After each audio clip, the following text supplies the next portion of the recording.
niat kepada membasuh muka perlu kepada basuhan pertama sahaja ke, atau perlu kepada basuhan kedua dan ketiga juga? Niat ketika membasuh muka perlu kepada basuhan pertama sahaja ke, atau perlu kepada basuhan kedua dan ketiga juga? Baik, soalan berkaitan tentang masalah niat di mana.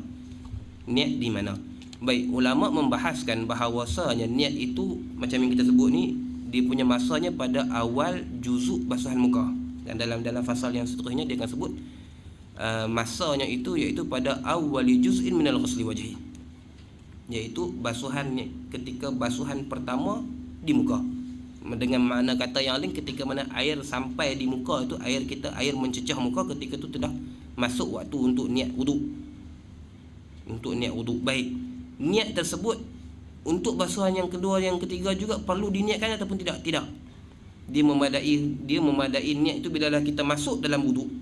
Kita dah, niat kita tu dah jadi, dah tersimpul, niat wuduk kita dah tersimpul, maka basuhan yang kedua dan yang ketiga itu mengikuti niat yang pertama itu, termasuk dengan basuhan anggota-anggota yang lain, selagi mana tidak berpaling daripada niat tersebut.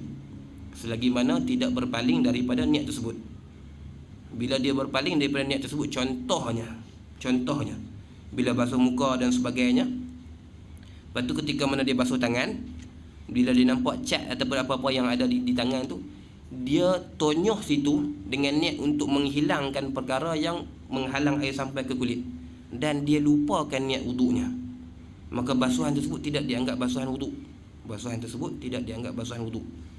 Dia kena masukkan balik, dia kena sedar balik bahawasanya dia wuduk, baru basuhan tersebut dianggap basuhan wuduk. Selagi mana tidak ada sebarang niat yang memalingkan dia daripada niat wuduk, maka memadai niatnya pada ketika basuhan yang pertama pada muka. Baik, basuhan yang kedua dan yang ketiga itu tak perlu kepada niat, dia istimrar, dia dawam, niat itu berkekalan.